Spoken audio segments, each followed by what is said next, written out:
Iris Pelo, NIM 824731756, jurusan FKIP-PGSD di UT Kupang. Pada kesempatan ini saya akan menjelaskan hubungan timbal balik antara filsafat ilmu dan pendidikan, serta bagaimana filsafat ilmu menjadi dasar penting dalam memahami dan memecahkan persoalan pendidikan. Pertama, filsafat ilmu mengawasi dan memperkuat keilmiahan pendidikan. Filsafat ilmu memiliki peran penting dalam mengawasi eksistensi dan keilmiahan ilmu pendidikan. Pendidikan bukan hanya kegiatan mengajar, tetapi merupakan ilmu yang memiliki objek, metode, tujuan, dan nilai. Dalam filsafat ilmu terdapat tiga landasan utama, yaitu ontologi,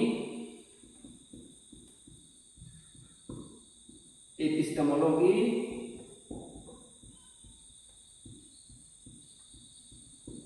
dan yang ketiga aksiologi.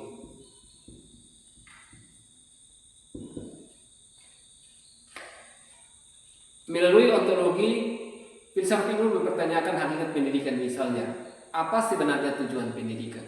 Melalui epistemologi, filsafat ilmu mengarahkan agar pendidikan menggunakan metode ilmiah seperti observasi, penelitian, evaluasi pembelajaran, dan pengembangan kurikulum berdasarkan data. Sedangkan melalui aksiologi, filsafat ilmu memastikan bahwa pendidikan memiliki nilai moral, etika, dan manfaat sosial. Dengan demikian, filsafat ilmu membantu pendidikan agar tetap ilmiah, rasional, terarah, dan bernilai kemanusiaan. Yang kedua, pendidikan bermakna turut memperkuat filsafat ilmu.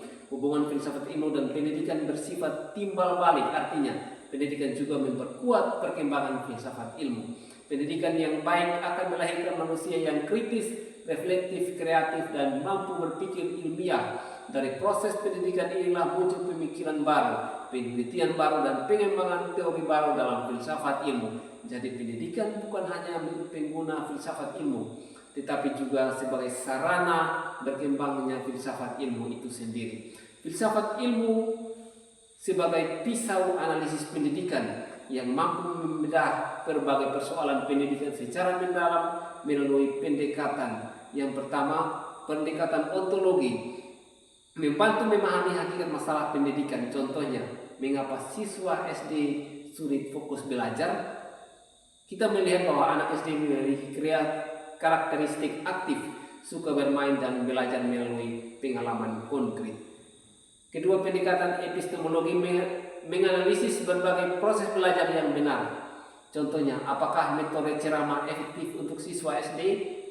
Siswa SD lebih cocok menggunakan metode pembelajaran aktif seperti diskusi kelompok, eksperimen sederhana, dan permainan edukatif. Yang ketiga, pendekatan aksiologi melalui manfaat dan nilai pendidikan. Contohnya, apakah pembelajaran hanya mengejar nilai ujian? Pendidikan tidak hanya menghasilkan siswa pintar secara akademik, tetapi juga membentuk karakter, moral, kerjasama, dan tanggung jawab sosial.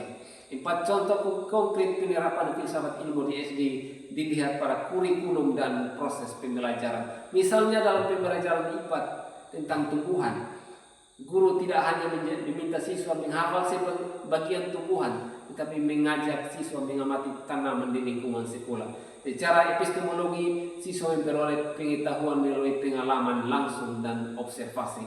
Secara aksiologi, siswa belajar menjaga lingkungan dan menghargai alam. Kesimpulannya, menurut saya, filsafat ilmu dan pendidikan memiliki hubungan yang erat dan saling memperkuat.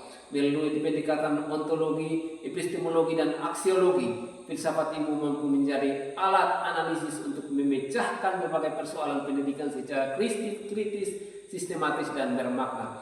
Oleh karena itu, guru dan calon pendidik perlu memahami filsafat ilmu agar pendidikan tidak hanya menghasilkan siswa yang cerdas, tetapi juga manusia yang berkarakter dan bermanfaat bagi masyarakat.